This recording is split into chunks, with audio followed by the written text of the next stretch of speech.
Então, vamos lá dar início a essa aula, né?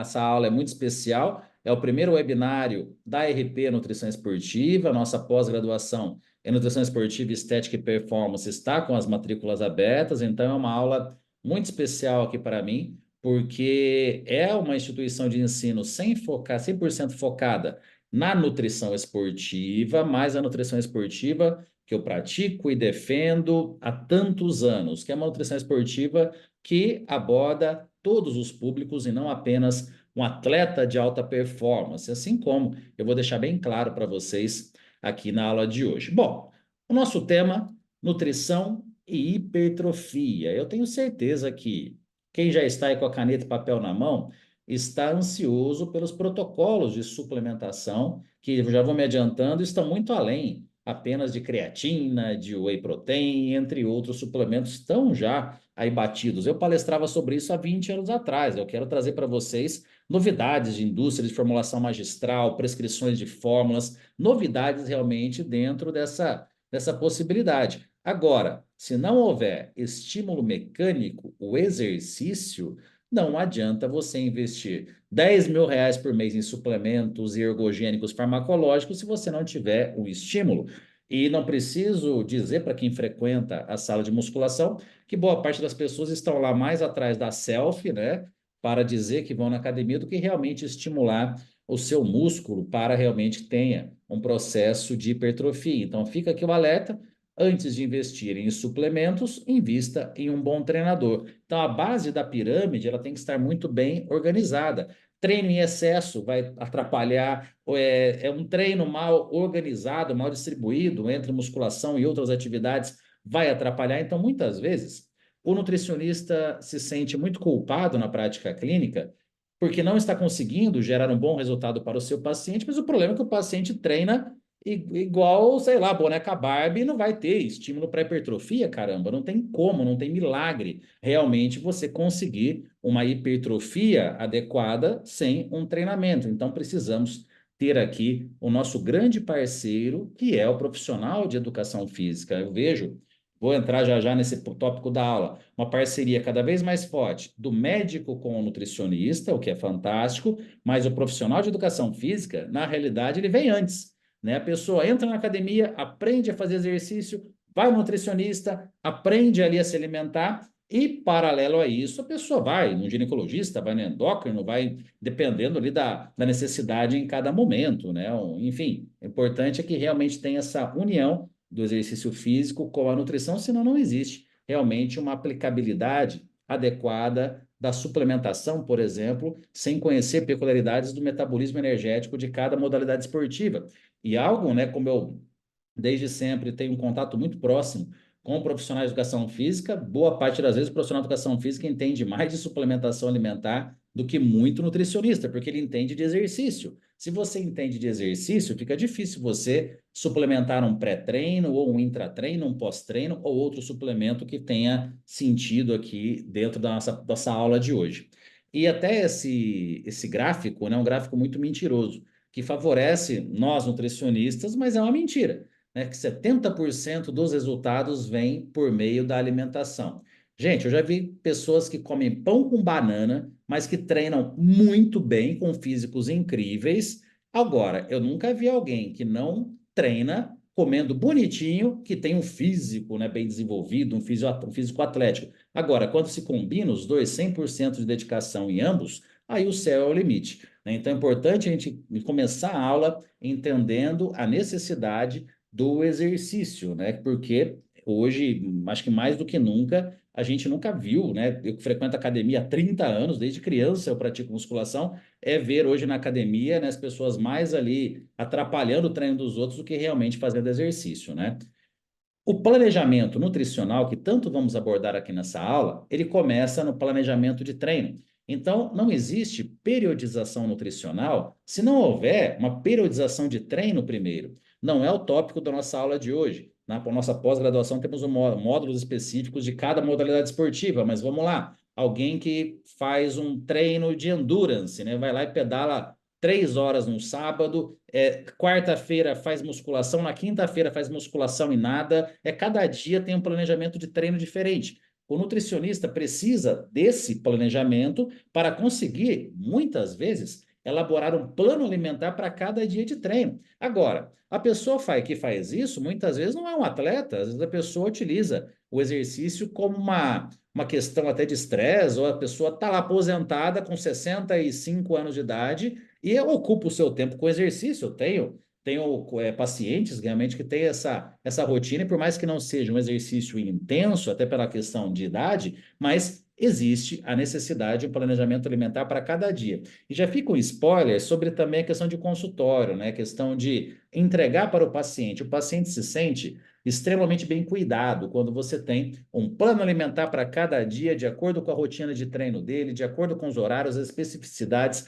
E aí você pode pensar, nossa, mas dá muito trabalho. Claro, operar um coração também dá trabalho, um neurocirurgião abrir uma cabeça dá trabalho, construir um foguete dá trabalho. Agora, o nutricionista quer ter sucesso, né, ganhar bem financeiramente na sua profissão, sem fazer o necessário, né, sem fazer para isso. E tudo é com muito treino, muita prática, né? Algo que vou trazer para vocês aqui algumas situações e que na nossa pós-graduação a gente trabalha de uma forma muito intensa esse lado de elaboração de um planejamento alimentar. Né? Eu ministro aulas em pós-graduações desde os meus 25 anos de idade, é um bom tempo, coordeno pós-graduações há 5 anos e falo com vocês com muita tristeza de que o nutricionista chega na pós-graduação sem conhecer sobre alimentos. Se eu desafiasse vocês sobre agora, cada um me falar alimentos fonte de algumas vitaminas ou de alguns minerais, eu tenho certeza absoluta que a maioria não saberia algumas vitaminas ou minerais, alimentos fonte. Pode parecer que sim, mas faz o teste depois com vocês. Acaba a aula, pega lá um papel e caneta, coloca 3 ou 5 alimentos fonte de magnésio, de zinco, de vitaminas complexo B, no sentido de B1, B6, B9. Vocês vão enroscar. Por quê? Porque hoje o nutricionista está tão preocupado com zinco, magnésio, que são aí realmente aspectos que são importantes, mas estão dentro do alimento, que é o nosso verdadeiro domínio. Muito nutricionista fala, pô, o nutrólogo está tomando o meu espaço no mercado de trabalho. Mas, lógico, o nutricionista deixou de entender de comida, o nutrólogo não entende de alimentos. Não entende, ele vai entender do zinco, do magnésio, de nutrientes isolados, de suplementação. Alimento, comida, né? Comida de verdade, que tanto o nutricionista fala, realmente está precisando revisar os seus conceitos e melhorar esse lado de prática, de elaboração de planejamento alimentar, por mais que utilizem softwares, inteligência artificial, que hoje pode ser ou uma aliada do nutricionista, ou então pode ser ali realmente o substituto daquele nutricionista que copia e cola os seus planejamentos alimentares. Quando falamos em hipertrofia, né, imaginamos físicos, claro, de atletas. E aqui, pessoal, acaba sendo uma Fórmula 1 da hipertrofia muscular. Aqui temos 2 atletas profissionais, poderia até ter colocado alguns atletas open, né? Atletas com 140, 150 quilos, que realmente equivalem à Fórmula 1 da hipertrofia. E essa foi uma base que eu tive na minha graduação, tendo contato, né, com atletas do mais alto nível desde o início da minha carreira, porque realmente, se você entende o que essas pessoas aqui fazem para chegar nesse nível de físico, poxa vida, aí você entende o que qualquer pessoa que buscar o seu consultório desejando hipertrofia, na realidade, todo paciente vai precisar de hipertrofia, claro, em maior ou menor grau, você tem muito mais facilidade de entender a suplementação, entender a distribuição de um planejamento alimentar, ajustes, né? Não é o assunto da aula de hoje, mas e aí, composição corporal? Como é que você avaliaria esses atletas? Será que bioimpedância funciona para um caso desse? Né? Então, não quero entrar nessa discussão hoje, mas tanto que na nossa pós-graduação nós trazemos esses atletas para que as aulas, para justamente eles falarem o que eles comem, como eles ajustam o treino de acordo com a fase do ano, mas isso aqui é a Fórmula 1. Eu vejo a necessidade, sim, do nutricionista compreender o que esses atletas fazem, mas convenhamos, atletas desse nível não estão presentes no nosso consultório no dia a dia. Agora, aparece um paciente com 18 anos de idade, buscando ganhar massa muscular porque está muito magro. Ou então aquela pessoa com 35 anos que está lá, a mulher que está num período assim que não está se cuidando. Não é só emagrecimento. Não é só fazer jejum intermitente e perder peso na balança. Tem que construir um físico. E para isso precisa de musculação associada a estratégias que esses atletas fazem de uma forma sem margem de erro. Agora, se o nosso paciente conseguir fazer 70%, 80% que um atleta desse faz, talvez até menos, já vai ter grandes resultados. Então, isso aqui é uma inspiração para realmente o nutricionista buscar compreender o que existe de melhor, seja na dieta, seja com relação a estratégias de suplementação. Aqui um videozinho para vocês entenderem um pouquinho tudo isso que eu estou falando. Um vídeo aqui com alguns atletas, né, que são profissionais, aqui já atletas, né, com 130, 140 quilos de massa corporal.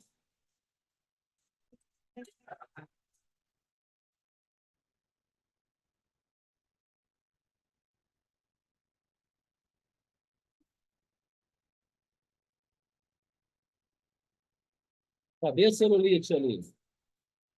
Olha a nutrição estética. Pode tomar os manipulados de formas que forem. Se não tiver um treino desse, ou pelo menos esqueçam a carga com essa seriedade, os ativos não vão funcionar. Agora, com um treino desse, tudo fica mais fácil.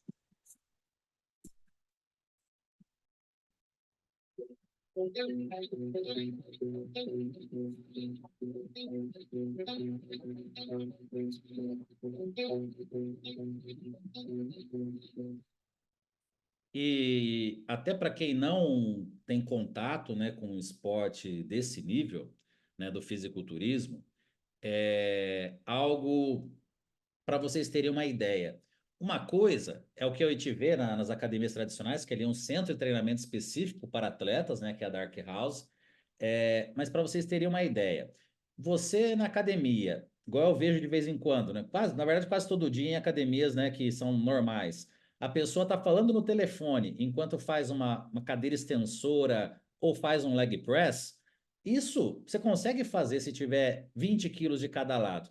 Agora, um atleta que agacha com mais de 200 quilos, até no caso, nós temos atletas no CT que agacham com 320 quilos. Se essa pessoa passar qualquer coisa na cabeça dela que não seja o treino, ela morre, ela cai e o barra mata essa pessoa. Então, é um treino extremamente levado a sério.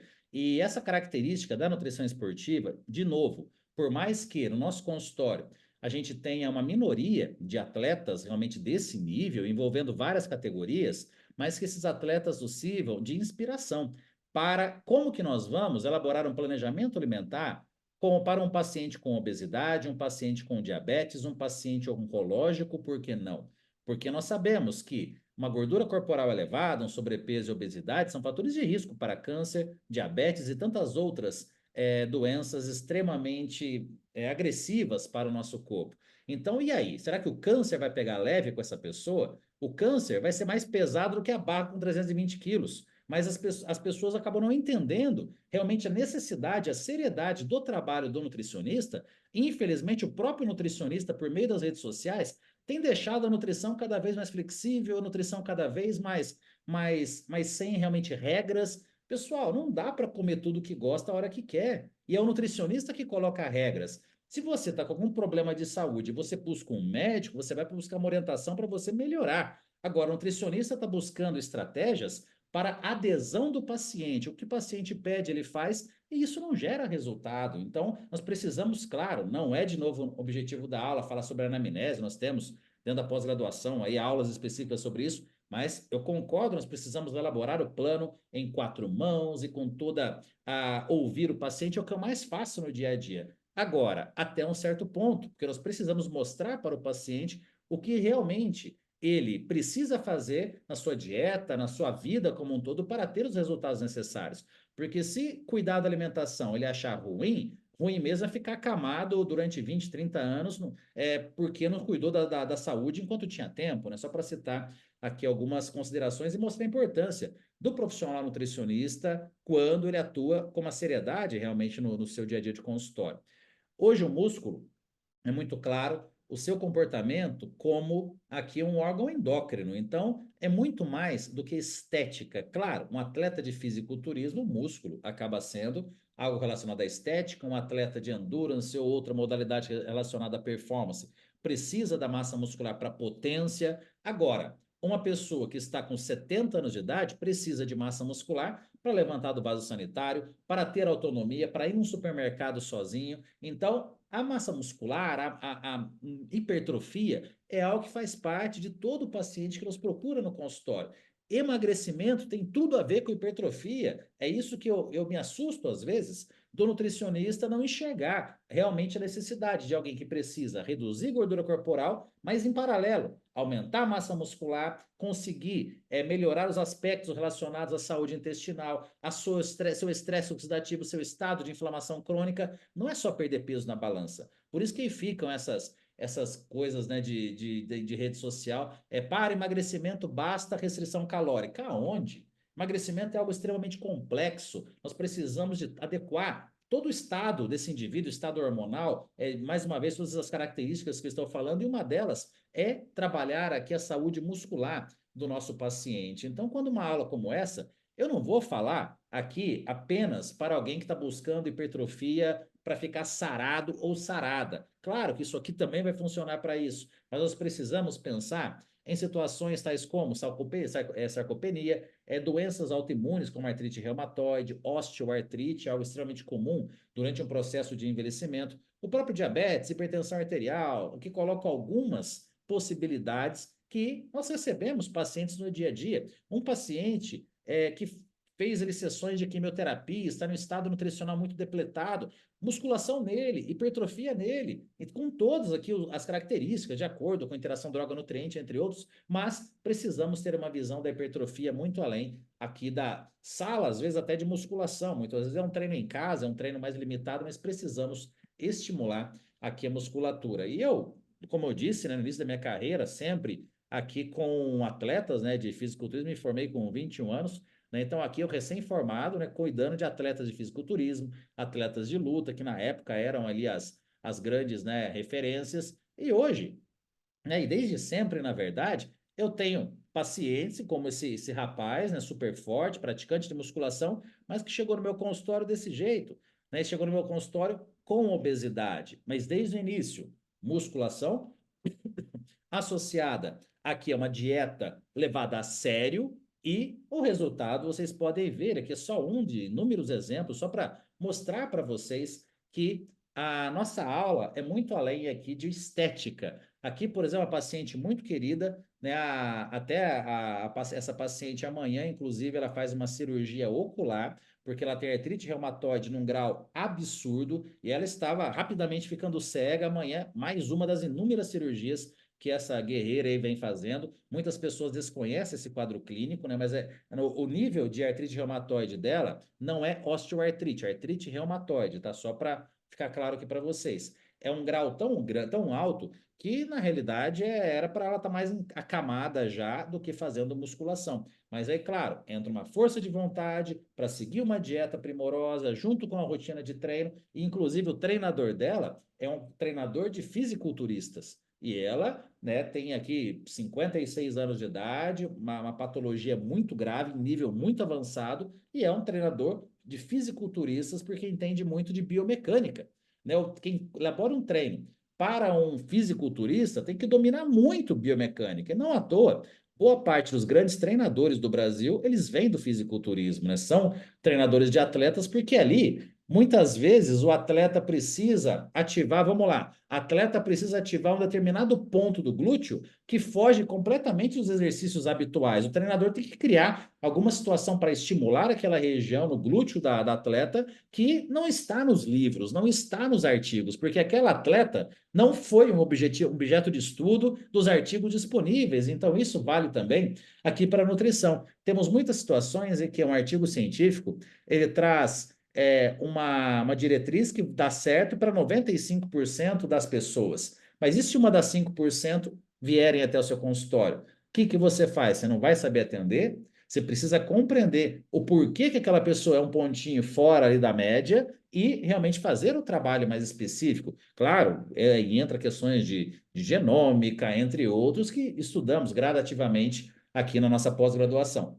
E acho que antes de escolher um nicho, o nosso principal objetivo é escolher cuidar de pessoas. realmente atender o nosso paciente como realmente ele merece ser atendido, cuidar de cada paciente assim como você gostaria de ser cuidado. Você gostaria de ir num profissional que demora 5 dias para te enviar um plano alimentar? Um profissional que realmente faz copia e cola dos planos alimentares ou das prescrições de suplementos? Garanto que você não gostaria. Então, não seja um profissional desse jeito. Se imagine você indo no nutricionista. De que maneira você gostaria de ser atendido? Eu acho que esse é um ponto principal, é uma pergunta que eu faço muito para mim, inclusive, né, para estar buscando aqui um aprimoramento na minha prática clínica, né? E diga-se de passagem, consultório, gente, é difícil pra caramba, tá? Esqueçam isso que está sendo vendido nas redes sociais de nutricionista de sucesso com agenda lotada, que como se fosse algo moleza, né? Uma agenda vazia é um problema. Agora, uma agenda lotada é 10, 50, 100 vezes mais problema na rotina. Quem tem essa rotina já muito bem consolidada sabe do que eu estou falando, né? Você lidar com pós-consultas, lidar com diferentes situações comportamentais ao longo do mesmo dia, elaborar planejamentos, estratégias para cada paciente é difícil pra caramba. Então, para você realmente ter o seu posicionamento, não diria nem sucesso, que sucesso é muito relativo.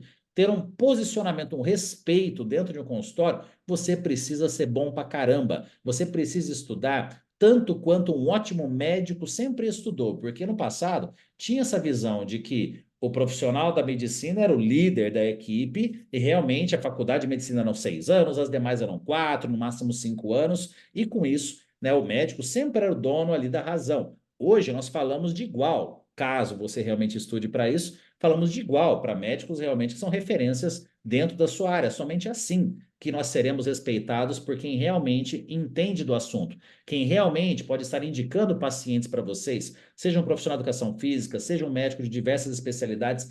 Esses sim são os verdadeiros parceiros que vocês necessitam no dia a dia. Garanto que um paciente, quando vem de indicação, principalmente ou dos seus próprios pacientes ou de profissionais gabaritados, profissionais de alto nível, é muito mais interessante a consulta do que quando vem alguém de rede social que te achou no Instagram, tá? Porque quem veio de indicação, a pessoa já vem com confiança para você. Então, para vocês, né, terem um pouquinho aqui de, claro que mais uma vez não é o objetivo da aula falar sobre carreira e tudo mais, mas impossível, né? Como é minha vida há tantos anos, eu não dar alguns insights também sobre isso para vocês. Mas vamos para o que vocês realmente querem saber, que é a suplementação para hipertrofia.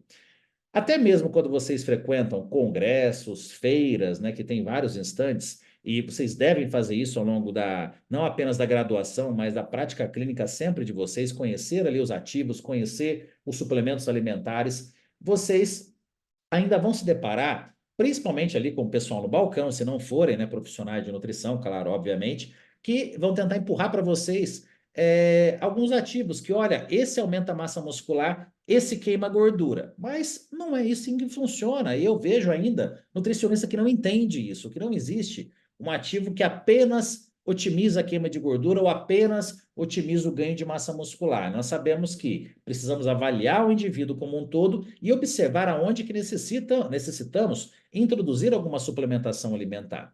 Então, algo que a princípio fica muito, né, na expectativa, né, quando nós vamos falar de hipertrofia, é sobre a síntese proteica. Então, tudo que estimula síntese proteica, seja por sinalização de mTOR ou outras vias, o nutricionista acha que, nossa, realmente essa é a melhor suplementação.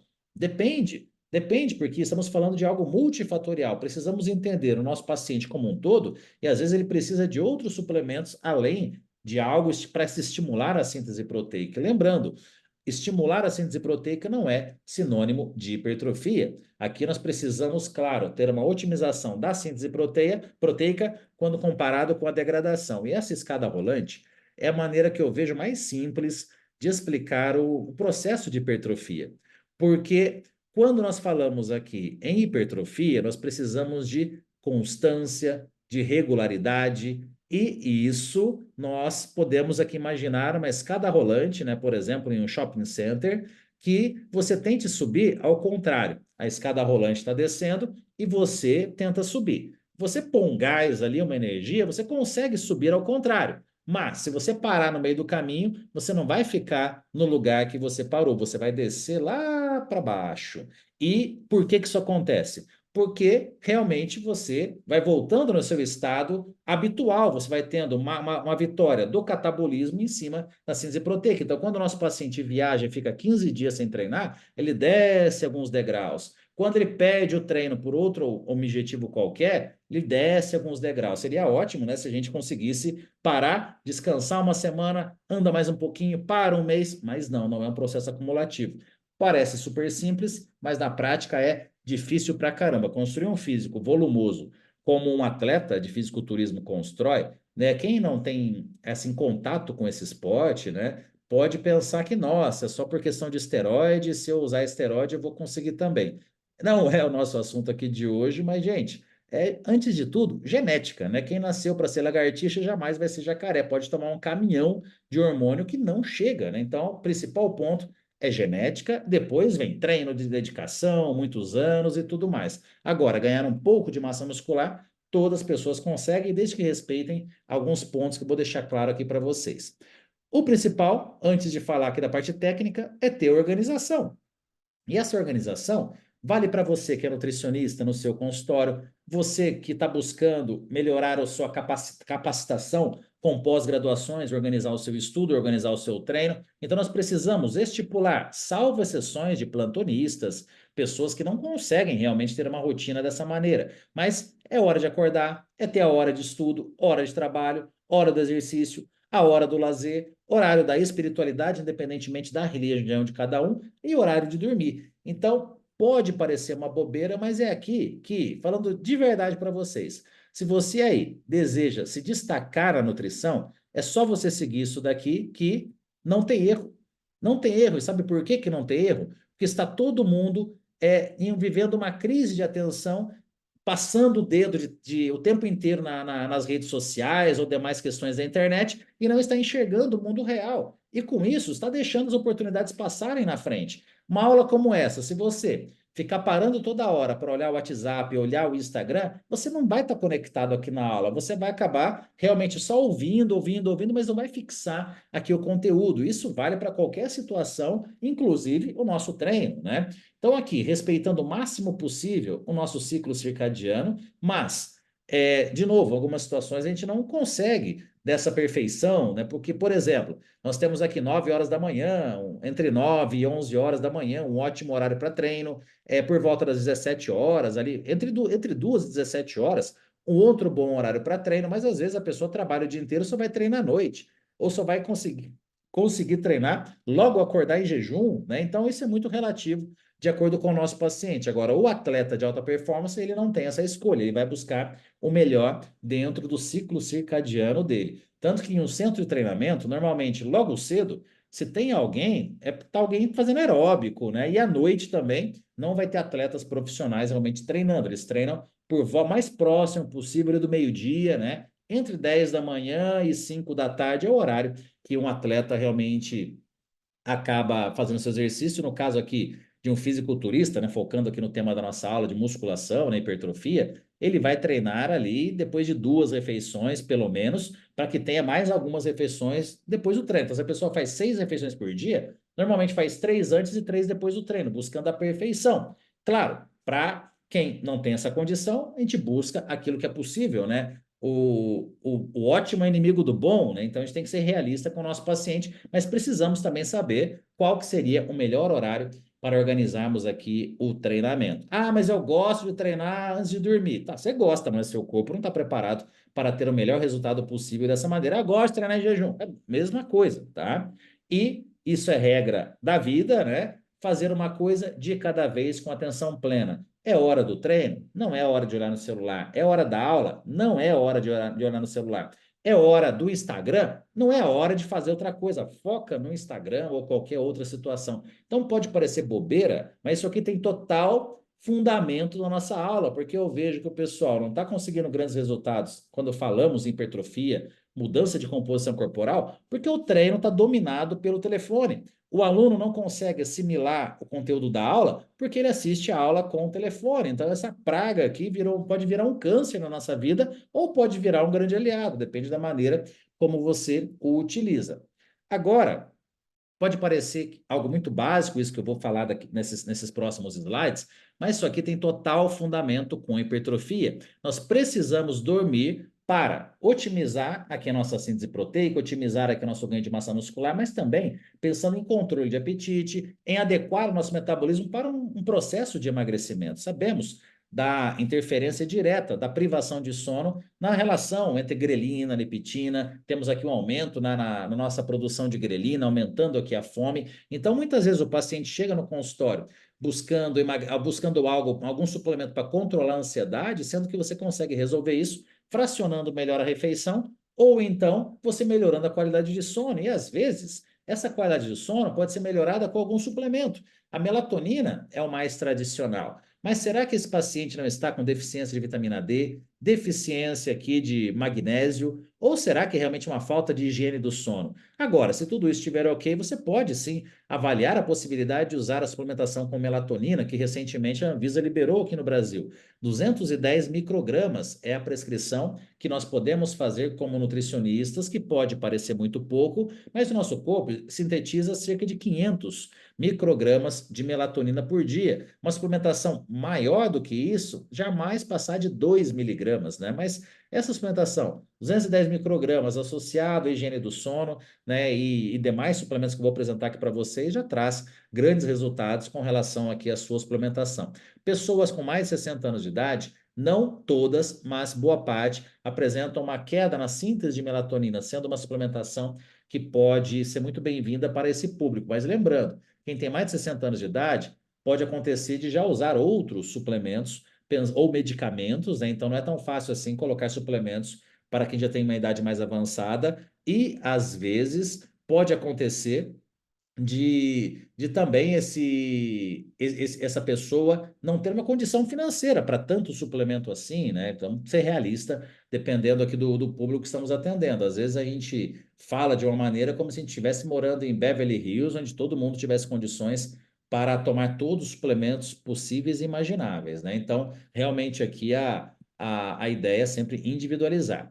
Temos a teanina, que é uma suplementação bem interessante também, pensando aqui em antes de dormir, pode até estar em conjunto com a melatonina. Aqui a teanina na casa de 200 miligramas, aí foi o que eu falei, né? Caneta, papel e caneta na mão, né? Que eu não vou ficar colocando tudo receita de bolo, quero que vocês participem ativamente aqui da aula, anotando, se concentrando e não fiquem só no Instagram, porque vocês vão perder aqui o melhor da aula.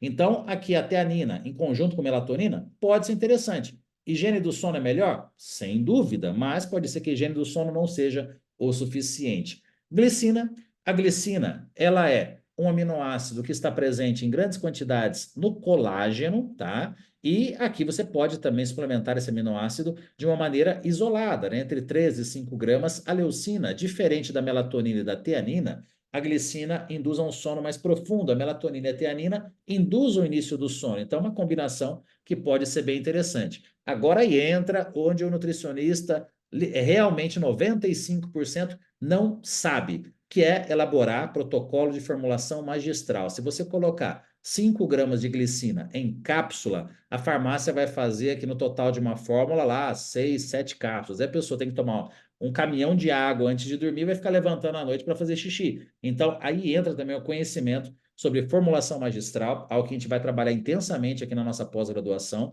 porque o nutricionista não sabe.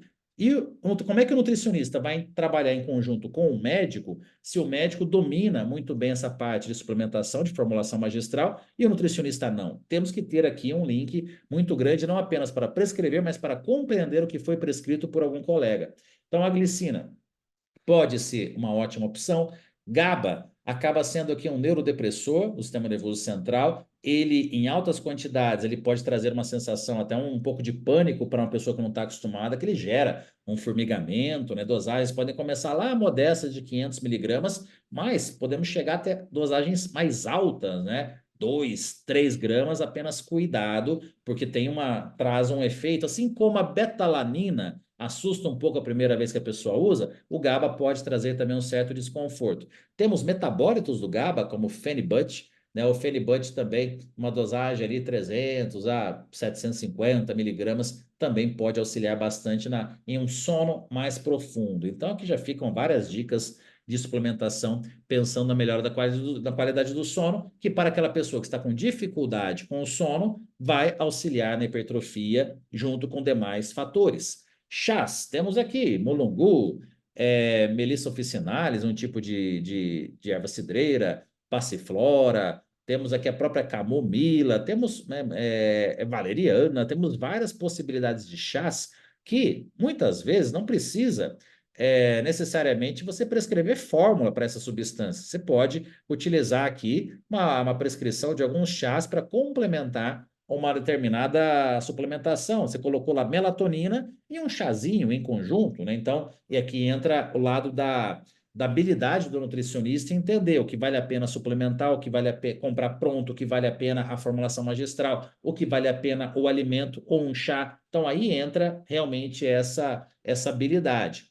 Aromaterapia, principalmente aqui lavanda, pode ser algo que funcione bem. Claro, tem pessoas que não têm paciência, que não têm ali esse desejo, né? Mas é uma possibilidade que pode funcionar muito bem. E eu vejo uma obsessão do nutricionista com magnésio para sono, mas lembrando, aí entra também algo que na pós-graduação a gente pega muito pesado, a interpretação de exames laboratoriais e possibilidades de solicitações, pensando no estado nutricional aqui do paciente, porque o grande problema é uma deficiência de magnésio, só que da metade das pessoas, quando se fala em esportista, isso é mais um problema ainda, porque o magnésio tem uma demanda muito grande em esportistas, dependendo da necessidade, da intensidade, do volume de treinamento de cada um, que é muito comum encontrarmos pessoas que praticam exercício aparentemente saudáveis com baixos níveis aqui de magnésio. Eu sempre busco manter, aí claro que eu ficaria mais tempo ainda nesse slide, mas eu busco manter nos pacientes pelo menos aqui o magnésio sérico na casa aqui de 2, né? Não menos do que isso, mas também existem outras formas de avaliar o magnésio, mas aí deixa para uma aula de exames laboratoriais. Agora, se a pessoa não tem deficiência de magnésio, não precisa colocar na fórmula para antes de dormir, tá? Então, isso acontece na indústria de suplementos prontos porque a indústria não tem essa individualidade. E sabendo que boa parte da população tem deficiência de magnésio, deficiência de vitamina D, é bem conveniente elaborar um produto que tenha essas vitaminas e esses minerais. Então, a indústria não está errada. Quando a gente fala de uma população, da pessoa chegar na prateleira e já pegar, faz muito sentido. Agora, dentro de uma prática clínica individualizada, realmente aí nós vamos realmente individualizando o plano alimentar e plano aqui das suplementações. Algo que é desconhecido, por incrível que pareça, de muitos nutricionistas, é a importância do sistema imune para a hipertrofia.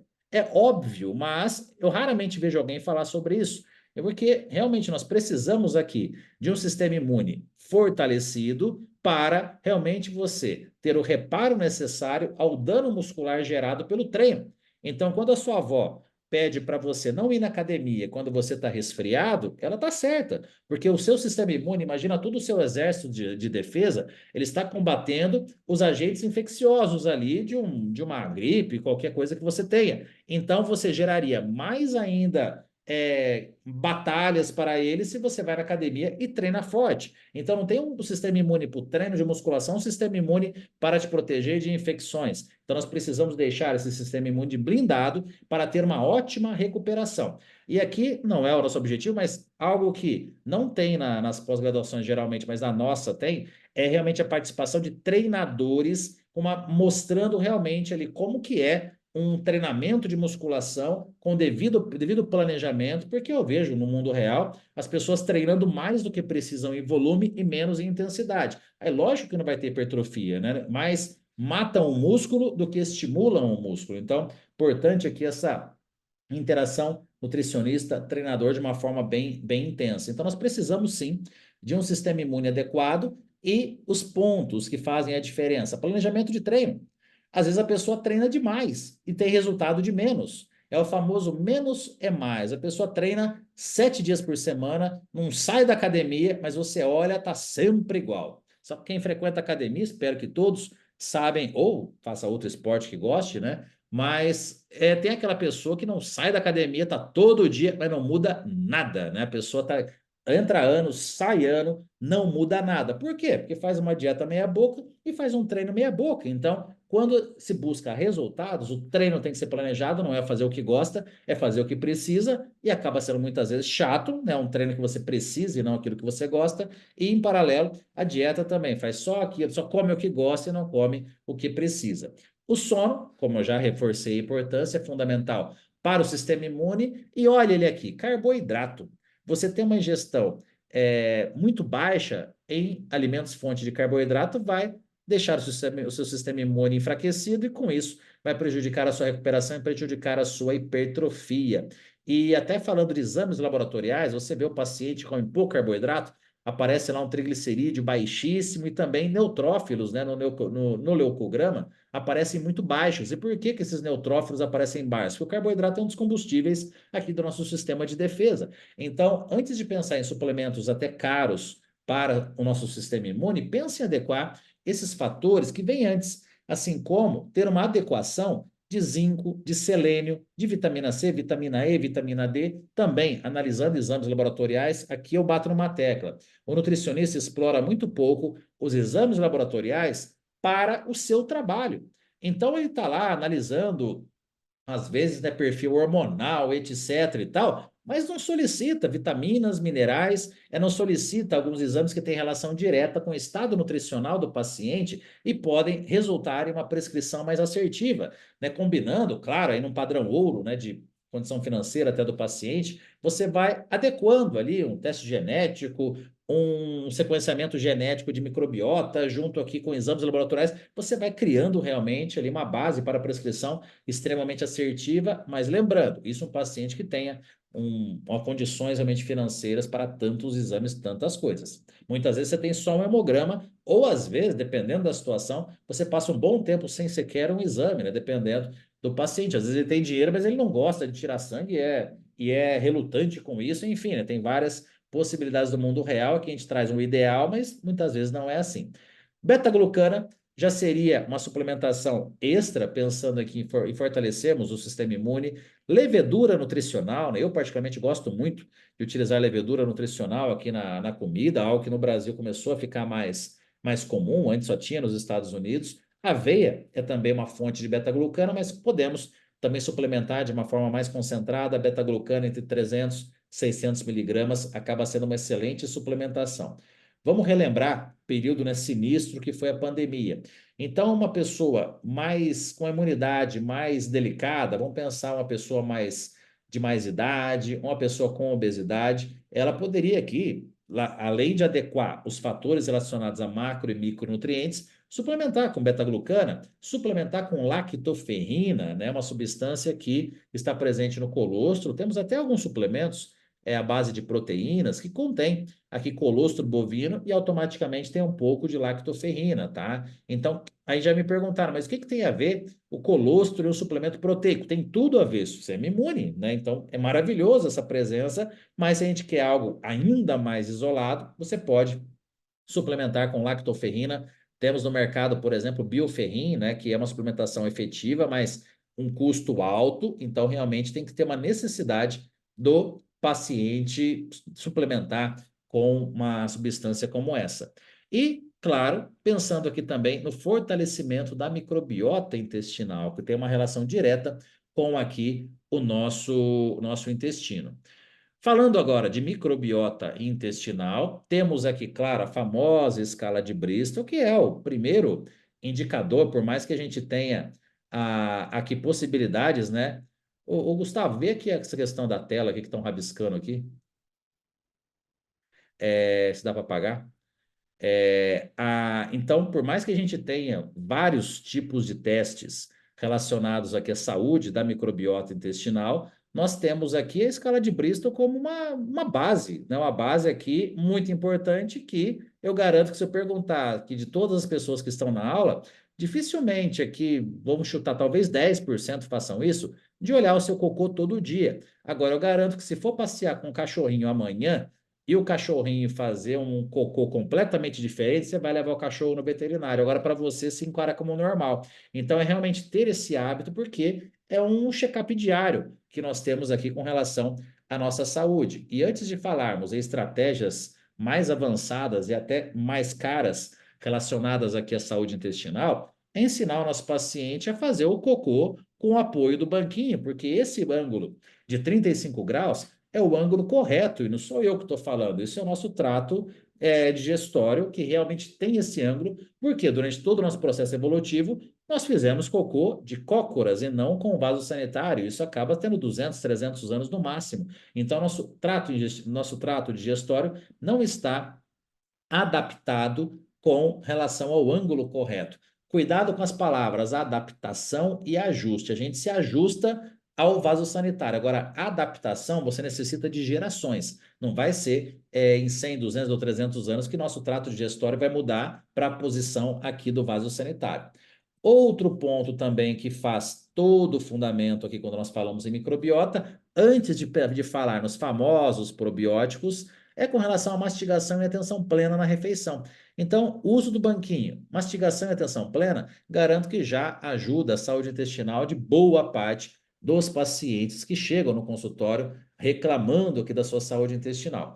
Quem pratica musculação e busca, né, um físico mais avançado, principalmente, tem queixas muito comuns relacionadas ao intestino e temos algumas explicações. Normalmente, a pessoa exagera na ingestão de proteínas, muito pouco carboidrato e muito pouca fibra. E com isso, acaba tendo aqui um intestino mais irritado. Sem contar também que existe o fator emocional de alguém que busca demais a estética corporal. Então, tenho pacientes que ficam insistindo de que é um determinado alimento que está lhe trazendo esse desconforto, quando na verdade é o intestino que está cada vez mais agredido e boa parte das vezes devido aqui ao estresse emocional, seja de trabalho, família, mas também da própria pressão, né, de buscar ali um físico, né, muito avançado. Aqueles físicos que eu mostrei, pessoal, igual das meninas, com abdômen completamente definido, é muito difícil para a mulher, porque a mulher naturalmente tem um percentual de gordura maior do que o homem.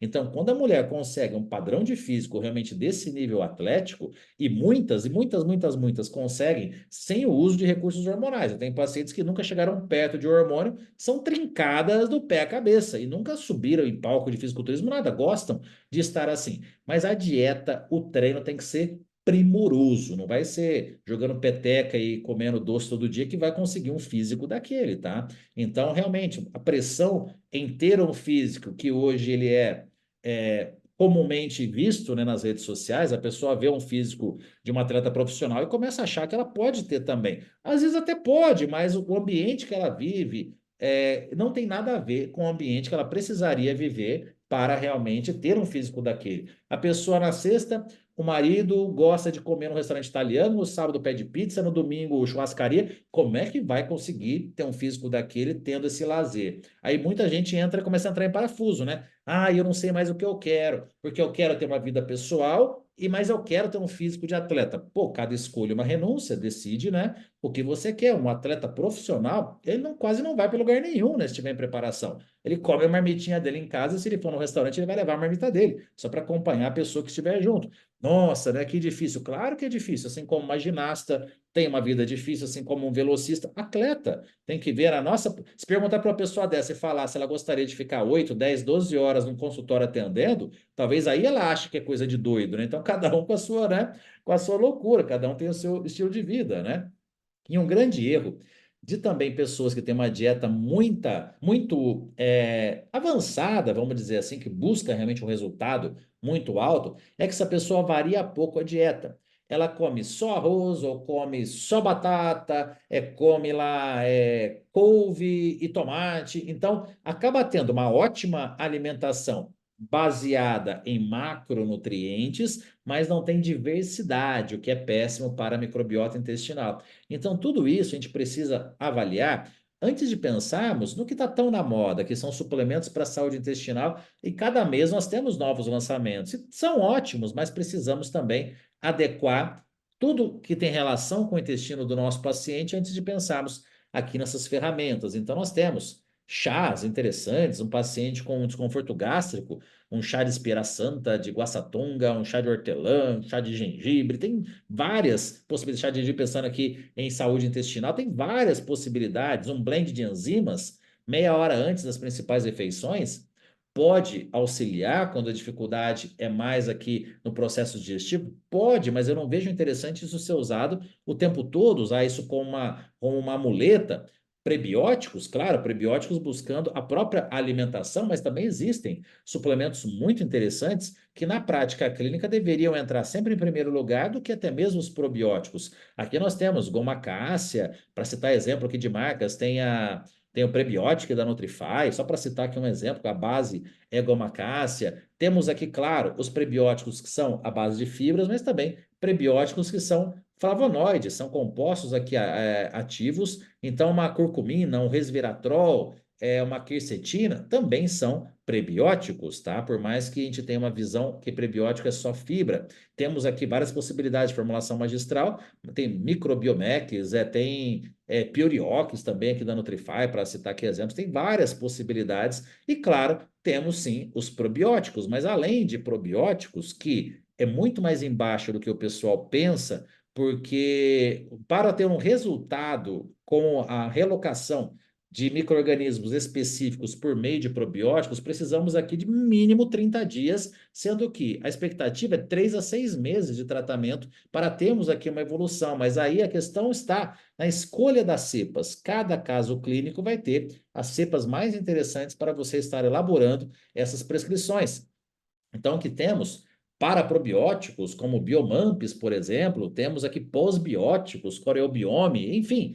Por isso que nós temos um módulo inteiro de saúde intestinal, porque nós temos inúmeras possibilidades agora. Aquele básico tem que vir antes disso daqui. Só para vocês terem uma ideia, olha aqui, ó, só coloquei um exemplo de possibilidades, não são todas ainda, aqui de cepas, pensando que tem probióticos e paraprobióticos também, pensando aqui em possibilidades para um paciente com obesidade, né? Cada um aqui dos probióticos de 1 a 5 bilhões, né? Unidades formadoras de colônia por dia, e aqui no caso, né, dos Biomampes de 12,5 a 100 miligramas por dia. Então, claro, você não vai pegar todos, você vai escolher algumas, você vai montando o seu próprio protocolo de acordo com cada caso clínico, o diabetes, o atleta de alta performance que tem um treino muito volumoso, que agride muito a saúde intestinal, um maratonista, um triatleta. Então, cada perfil de paciente, longevidade, você vai buscar alguma coisa relacionada à imunidade. Então, temos as cepas específicas relacionadas à imunidade. Então, isso aqui é um conteúdo bem amplo, bem intenso, que nós trabalhamos muito, inclusive na pós-graduação, justamente porque se você tem um intestino que não está saudável, você tem um prejuízo no metabolismo proteico. Então, assim, gente, quando eu me formei, há 21 anos atrás, o que que nós estudávamos? Gramas de proteína por quilo de peso.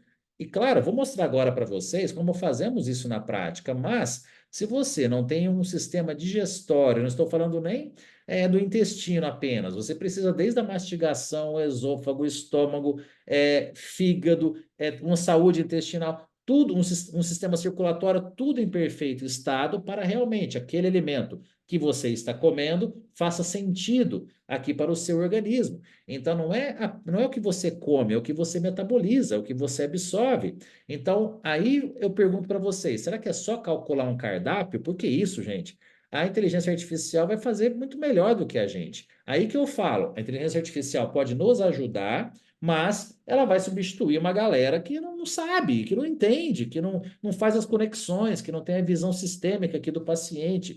Então, isso ainda que eu não estou considerando fatores psicológicos, né, que envolve um milhão de coisas, inclusive a própria saúde intestinal. Então, temos várias diretrizes desde sempre. Recentemente temos tido alguns artigos mostrando a possibilidade de estímulo de síntese proteica até com doses maiores aqui de proteínas. Isso pode até fazer sentido para, por exemplo, um paciente adepto de jejum intermitente, mas você não vai ficar prescrevendo jejum intermitente por conta disso também para alguém que está buscando hipertrofia. Ah, mas eu conheço alguém na rede social que é muito forte e faz jejum intermitente. Ok, mas eu duvido que ele ficou forte fazendo. talvez ele já tenha essa massa muscular bem consolidada há tantos anos, que de verdade, qualquer coisa que ele fizer para manter, ele vai manter isso. Sem contar estado hormonal e tantas outras coisas que podem também por trás estar auxiliando. Então, jejum não é interessante pensando em hipertrofia. Na realidade, eu deixo o jejum muito específico para alguns casos, um paciente que às vezes chega no consultório, já faz jejum, se sente bem, não tem grandes ambições físicas, né, estéticas, porque emagrecimento, como eu disse para vocês, precisa estimular a massa muscular. Você precisa manter e até aumentar a massa muscular. Então não vai ser com o jejum que você vai conseguir esse resultado. Então não quero levantar polêmica aqui, a gente vai ter aulas específicas sobre isso na pós-graduação, mas é só enxergar um pouco o óbvio, não é protocolinho para mudar a cada 2 meses, e sim buscar aquilo que o paciente precisa. E o nutricionista falha muito também no conhecimento sobre aminograma, né? Então, temos aqui várias possibilidades de alimentos de origem animal, com aqui os seus respectivos aminogramas, destacando aqui, no caso, os aminoácidos de cadeia ramificada, que são presentes em grandes quantidades em alimentos de origem animal. Em cada refeição, seria interessante pelo menos 2 gramas de leucina, que é o principal aminoácido quando falamos em estimular a síntese proteica. Mas a leucina sozinha não tem essa ação. Nós precisamos ter uma combinação dos demais aminoácidos essenciais para ter esse estímulo. Uma pessoa que não come alimentos de origem animal, ela consegue também ter aqui um estímulo interessante para a síntese proteica, só apenas necessita de um conhecimento melhor sobre as possibilidades de alimentos de origem vegetal para considerar aqui o aminograma de cada um deles. Então, quando a pessoa busca uma alimentação vegana, ela se preocupa apenas com o que ela vai eliminar, sendo que o mais importante, de início, é pensar o que ela vai introduzir na alimentação antes da retirada dos alimentos de origem animal.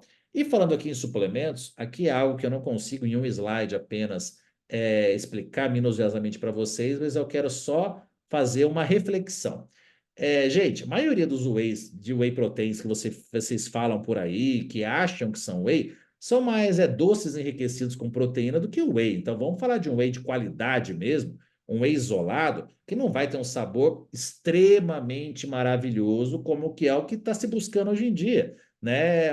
Existem, claro, alguns wheys que são de ótima qualidade e tem um bom sabor. Agora, um ótimo sabor normalmente está presente em wheys mais gourmetizados, que pode até ser o que a pessoa busca, mas que ela saiba que realmente ela não está usando o que é de melhor, falando aqui de fonte de proteínas. Isso mudou muito na indústria da suplementação alimentar. Lá no passado, né, inclusive quando eu comecei a minha carreira, nós tínhamos uma visão do suplemento com sabor ruim ele ser melhor, porque é meio que óbvio, né? Porque proteína não é gostoso, né? Gostoso é carboidrato e gordura. Agora, hoje é o contrário, a pessoa toma, nossa, tô usando whey maravilhoso, tá? Mas maravilhoso por quê? Porque ele é gostoso, porque ele tem pedaços de amendoim, pedaços de chocolate, ou porque realmente ele é ótimo de qualidade, né? Só uma observação. Então, esse aminograma é de um whey, né, aqui de qualidade. Inclusive, nós precisamos também não apenas ver o rótulo, claro, não vou nem entrar no assunto de adulteração, porque isso aí fica mais volumosa a aula ainda. Mas aqui pensando também nas matérias-primas que são utilizadas aqui em cada whey, né? Então, a pessoa enxerga a marca apenas que está no rótulo, mas tem que entender que, dá até um exemplo, que uma marca de qualidade vai ter uma matéria-prima de qualidade. Então, cuidado com essas diferenças de preço, porque a matéria-prima de qualidade é cara e não tem como a indústria final ali, né? A indústria que está produzindo um produto, fazer milagre, né? Vender um whey de qualidade muito mais barato que os demais. Então, aqui, quando a gente fala de whey, nós temos aqui uma proporção ótima entre os aminoácidos de cadeia ramificada, comparando aqui com 20 gramas de colágeno, que é uma dosagem muito habitual, né, que as pessoas recentemente vêm utilizando muito quando se fala em suplementação de proteína, mas é uma suplementação pobre de leucina. Gente, não é a aula de hoje. Nós teremos um módulo específico aqui na pós-graduação que vai abordar muito sobre colágeno e suas várias aplicabilidades, mas não dá para substituir o whey por colágeno.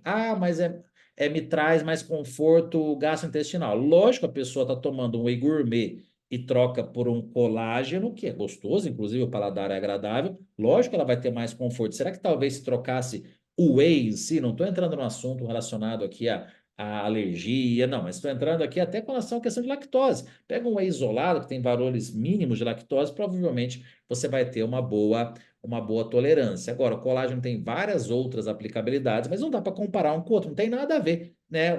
É igual eu querer comparar o colágeno com o whey buscando glicina, prolina, hidroxiprolina. Não, o whey não vai ganhar nunca, é o colágeno nesse caso, é o que a pessoa quer naquele momento. Podemos introduzir aqui, às vezes, os dois? Podemos pensar aqui em estimular a síntese proteica, complementando alguma refeição com algum pó proteico, e o whey não é o único. Temos ali a própria albumina, que não tem mais tanta aplicabilidade, nunca, não é tão famosa hoje no mercado, mas tem um aminograma maravilhoso, é alguma proteína vegetal que tem níveis maiores de leucina, e às vezes a pessoa pode usar aqui um colágeno para outra finalidade, uma mulher com 55 anos de idade, fazendo um trabalho pensando em prevenção de envelhecimento cutâneo, assunto para outra aula, desde que a ingestão de proteínas esteja adequada, pode encaixar para essa pessoa, mas vamos deixar isso para uma outra aula, porque tem muito, muito, muito a explorar sobre o colágeno, que eu vejo uma bagunça em pessoas que não têm contato com indústria, tá? Uma coisa é pegar um artigo que compara o whey com colágeno, que não tem nada a ver, e falar que colágeno não presta. Não presta para quê? Né? Em qual sentido? Para tomar pós-treino? Não tem lógica mesmo.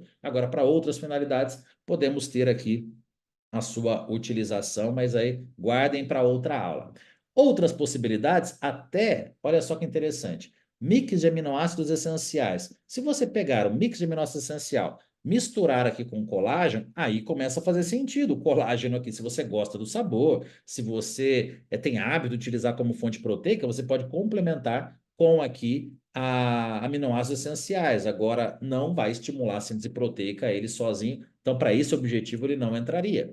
Temos aqui a leucina, já dei aqui o spoiler, né? A leucina sozinha não é eficaz para estimular a síntese proteica. HM-beta, que é o metabólito da leucina, ele pode ser utilizado sim, não é uma suplementação nova, por mais que vendam muitas vezes como uma novidade, mas é algo, né, de mais de 20 anos no mercado. Ele pode auxiliar no estímulo da síntese proteica, mas, particularmente na minha prática clínica, eu utilizo, vamos lá, uma pessoa que tem mais de 60 anos de idade, que necessitaria ingerir 1,6 a 2 gramas de proteína por quilo de peso, não consegue isso pela dificuldade em comer alimentos, fonte de proteína. É um público muito delicado para isso. Na verdade, longevidade quando fala pessoas acima de 60 anos, que longevidade começa desde que a gente nasceu, não adianta resolver com 80 anos de idade.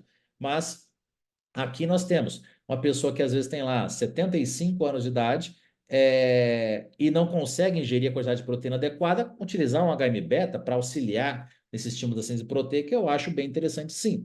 Ácido fosfatídico, na teoria, interessante, assim como o HM-beta, mas tem um custo elevado. No Brasil, nós temos até o Fosfator, né, como possibilidades da formulação magistral, mas acaba sendo caro e poderia ser utilizado, mas desde que você já tivesse avaliado tudo que vem antes, né? Porque temos várias situações, considerações para estarmos avaliando aqui nesse caso. Até voltando no HM-beta, temos boas possibilidades de uso para recuperação. Aí um atleta de alta performance que tem um treino extremamente intenso pode estar aqui lançando mão do uso do HM-beta. Isso vale para qualquer suplemento, e é uma verdade, desde a creatina até HM-beta, até glicinas de dormir, melatonina, as pessoas querem tomar algum suplemento ou medicamento, mas continuam com as atitudes contrárias. O que mais a gente tem visto hoje é a utilização de Ozempic, mas a pessoa não busca mudanças no seu estilo de vida, ou seja, não terá algo de longo prazo, terá apenas um emagrecimento, nesse caso, ali mais imediato, e depois ela provavelmente vai recuperar o peso perdido porque não teve uma educação alimentar. Então a culpa não é do Ozempic, a culpa é da pessoa que está tentando fugir do processo de educação alimentar. Isso acontece muitas vezes em cirurgias bariátricas, isso acontece com o uso de medicamentos. Igual quando a gente fala aqui de creatina, né? Hoje a creatina, né, ela mata bicho do pé, aumenta a massa muscular, aumenta tudo, né? E realmente tem vários benefícios na creatina, mas ela sozinha, gente, só vai ser mais um suplemento, né? Precisamos aqui de uma visão 360 de tudo antes de pensarmos no que o suplemento vai fazer milagre. Inclusive, essa visão 360, só para ter uma ideia aqui por cima, né? De a boa parte dos conteúdos aqui da nossa pós-graduação, não tem como a gente falar de suplementação para hipertrofia e ignorar a saúde da mulher, saúde intestinal. Então, você tem uma mulher que está com desbiose, está com SOP, tem endometriose, ou então a mulher que está na menopausa, é nutrição esportiva. Então, né, aqui realmente só para vocês terem uma ideia de que eu poderia começar a dar aula aqui, ó. Agora vamos dizer que a segunda parte, parte final aqui da aula, mais uns minutinhos, eu poderia começar a aula aqui. E vocês iam achar o máximo, principalmente quem ainda não tem muita prática clínica, porque é isso aqui que vendem para vocês, de que determinado suplemento aumenta a massa, outro suplemento emagrece, só que até quando que a gente vai ter essa visão, né, tão reducionista, uma visão que não vai realmente agregar dentro de uma prática clínica. Então, essa é a parte mais fácil. Aí chega a pessoa no consultório, uma alimentação desse nível, né? Uma alimentação, né? De manhã é pão, que eu ainda fui bonzinho, mas lá é pão francês com manteiga, um café com açúcar, é almoço de batata frita, né? Não sei o que obsessão que as pessoas têm com batata frita. Se você chega num restaurante, você olha o prato das pessoas, 90% põe o raio da batata frita no prato, né? Que desgraça isso, né? Inacreditável, né? Tem coisas que deveriam ser vistas assim como, pô, eu gosto desse negócio para de vez em quando, né? Enfim, a pessoa come e nem vê, né? À tarde é um pão de queijo, é uma esfirra, alguma coisa, e à noite pede pelo aplicativo alguma coisa prática. Então, primeiro tem que ajustar isso daqui. Então, isso daqui, gente, não tem como fugir. Se você busca um resultado adequado, mas lembrando, de nada adianta essa distribuição estar sendo respeitada, vamos lá, sendo realista, 80% do tempo, e porque 100% aí é o atleta de alta performance, né? Falando de fisiculturismo, até como a gente está em clima olímpico ainda, né? Pessoal, a única modalidade que realmente a pessoa faz uma dieta grama por grama, que não pede refeição de jeito nenhum, é o fisiculturismo, tá? A verdade é essa, né? Todos têm uma base alimentar. O atleta de endurance, né? Ele tem todo um desenho das estratégias pré, intra, pós-prova, tal, mas é o fisiculturismo que carrega a marmita, que leva a balancinha debaixo do braço. Então, nosso paciente do dia a dia, se atingir 80% dessa que base com o intestino saudável, com todo o metabolismo funcionando, sem deficiências, né, vitamínicas e minerais, essa pessoa vai ter um resultado com relação ao estímulo da síntese proteica, ganho de massa muscular. Agora, qual que é a dificuldade aqui? Carboidrato. Primeiro, tá, gente? Parem de ficar fazendo conta, calculando o cardápio, considerando que o carboidrato da bolacha recheada é igual ao carboidrato do doce de leite, que é igual ao carboidrato da banana. Tá? Vocês têm que começar a enxergar a origem dos alimentos, vai determinar também o impacto no metabolismo. Quando a gente fala de um alimento industrializado, principalmente, né, ultraprocessado, mas o alimento industrializado, que tem um excesso de corantes, aromatizantes, espessantes, adoçantes artificiais, isso sendo usado várias vezes ao dia, são corpos estranhos para o nosso intestino, vai afetar a microbiota. Então, claro, a pessoa lá toma um café por dia com sucralose, isso não vai fazer diferença nenhuma. Agora, a pessoa passa o dia inteiro comendo alimentos industrializados e acha que isso não tem impacto para sua microbiota intestinal. Óbvio que tem. Então, banana é banana, arroz é arroz, batata é batata. Cuidado para não ficar combinando esses alimentos industrializados, né, em grande quantidade, de uma maneira que não vai ser a realidade realmente para o organismo dessa pessoa. Então, quando eu falo que carboidrato 4 gramas por quilo, vou imaginar que é um nutricionista que vai para a academia, passa lá uma hora e meia, né? 5 dias por semana. Nesses 5 dias, você pode trabalhar aqui em média, um ponto de partida, 4 gramas por quilo de peso. Mas, na verdade, o ponto de partida é aquilo que a pessoa está fazendo e aquilo que a pessoa está tendo de resultado.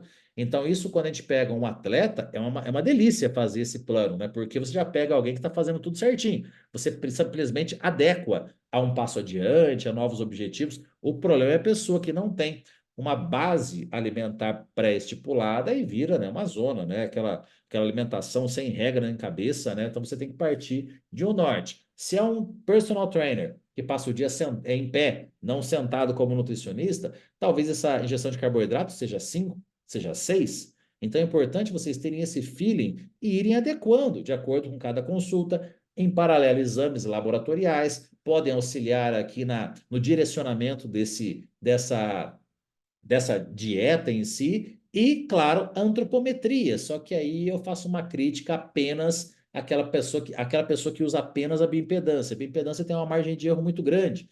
quanto mais massa muscular, quanto menos gordura corporal, maiores são as margens de erro. Então, tenha sempre também um adipômetro no consultório. Se você tem um paciente que está com obesidade, com 40 quilos acima do peso ideal, né, considerado ideal, supostamente ideal, você não vai usar o adipômetro com ele. Agora, sempre que tiver condição de usar o adipômetro, use. Adipômetro não é obsoleto. Por quê? Porque você consegue ver a qualidade de pele do seu paciente, você consegue ver a simetria. Quando a gente fala em estética, é uma ferramenta extremamente importante. Então, o paciente com obesidade está emagrecendo, chegou num ponto que dá para usar o adipômetro, use o adipômetro. Semana passada mesmo, estou acompanhando um paciente que primeira consulta ele estava com 160 quilos, aí ele vem gradativamente, ele chegou em 110 quilos. E não tem uma regra de peso. Aqui eu intuitivamente, pô, agora dá para realmente utilizar o adipômetro com esse paciente. Eu começo a ver o impacto do emagrecimento na qualidade da pele, a simetria do corpo dele. Claro, meu paciente, então, treina musculação, faz a dieta organizada. Então, realmente, o adipômetro é uma ferramenta que eu estou vendo ser deixada na gaveta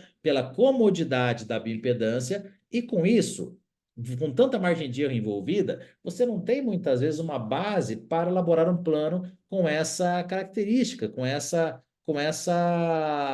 habilidade, né?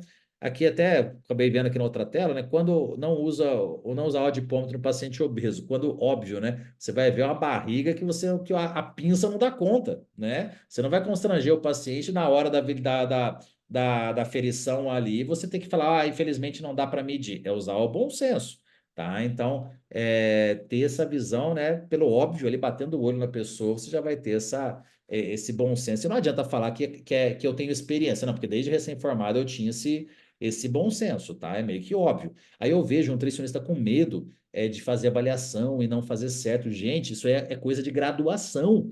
É graduação. Entra numa internet aí, num site para quem antes de começar a pós-graduação, entra num site qualquer aí, veja lá dados específicos de onde que uma que pega o irmão, namorado, marido e vai treinar, né? Eu vejo um medo, um receio assim, né? Pô, depois vai se aperfeiçoando, mas usa, manuseia o equipamento, né? Porque ainda é uma ótima estratégia com relação aqui à variação da composição corporal, muito além de percentual de gordura, que você pode trabalhar somatória de dobras, comparação de dobra com dobra. Então, a grande habilidade é você replicar a sua avaliação e não apenas é você tentar entrar num padrão perfeito de avaliação, porque o objetivo é o seu, é a sua avaliação, é o seu paciente. Não é um estudo científico que você vai publicar, que aí precisa, claro, respeitar todos os detalhes possíveis. É algo ali da sua habilidade na própria consulta. Então, desses parâmetros, né, tirando proteína, tirando lipídios, carboidrato é o mais complicadinho e tem que ser distribuído de acordo com o horário de treino. Então, o horário do exercício, por isso que eu mostro aquele slide lá no começo. Ó que interessante aqui essa mensagem, olha só.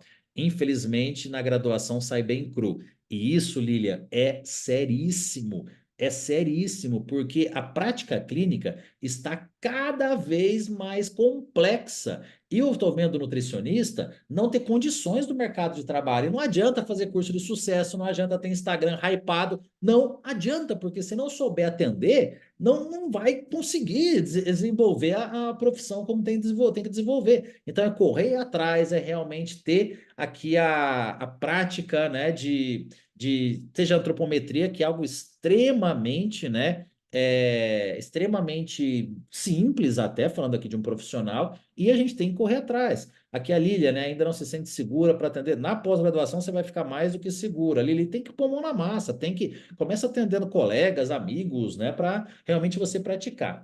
Olha aqui um exemplo de distribuição. Uma dieta para hipertrofia. Paciente está aqui com 60 quilos, né? Então aqui é um peso que a gente pode considerar o peso aqui do cálculo. Um paciente, não é o caso hoje, mas um paciente com obesidade, você calcula pelo peso supostamente ideal para ter um parâmetro, não vai calcular alguém com 150 quilos. Então, aqui, falando aqui dessa distribuição, dessa maneira aqui, nós multiplicamos 60 quilos por 4, temos aqui 240 gramas de carboidrato, não é de alimento fonte de carboidrato, 240 gramas do nutriente, pelo amor de Deus. mas eu sei que o nível da graduação está feito, então por isso que eu bato na tecla aqui de algumas coisas básicas. E aí vem, pessoal, falando aqui da pós-graduação da RP, né?